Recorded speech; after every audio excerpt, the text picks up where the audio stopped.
The fact that we're talking about third-line options in advanced liver cancer is really remarkable. If you think about where we were not that long ago, we had sorafenib and only sorafenib for 10 plus years.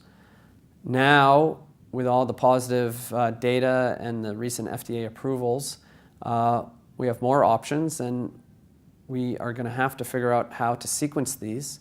We are not going to have phase 3 data for patients, as many of the studies are being compared to placebo, or they exclude prior agents, or the agents just weren't available.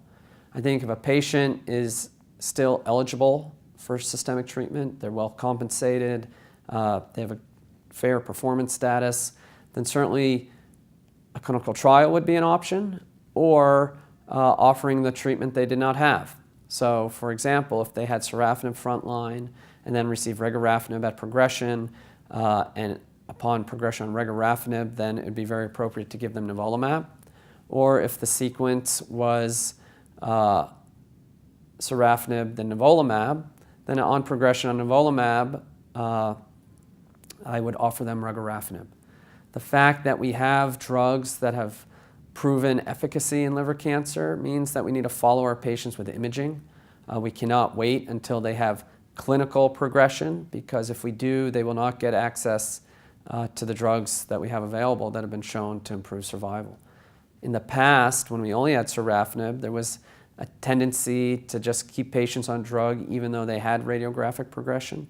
And now that we have other agents, again, to optimize the possibility of giving patients a chance of receiving active drugs, we need to transition them probably sooner rather than later, meaning at radiographic progression and not clinical progression.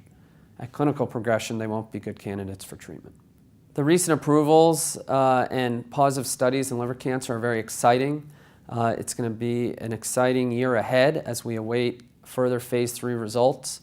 We expect the results from the phase 3 ramucirumab data, as well as the frontline sorafenib versus nivolumab study, and we await further data with pembrolizumab in HCC, among other studies.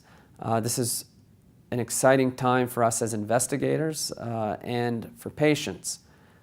The important thing for us to do probably is now to concentrate on identifying which patients benefit best from any given treatment and how to optimally sequence these therapies.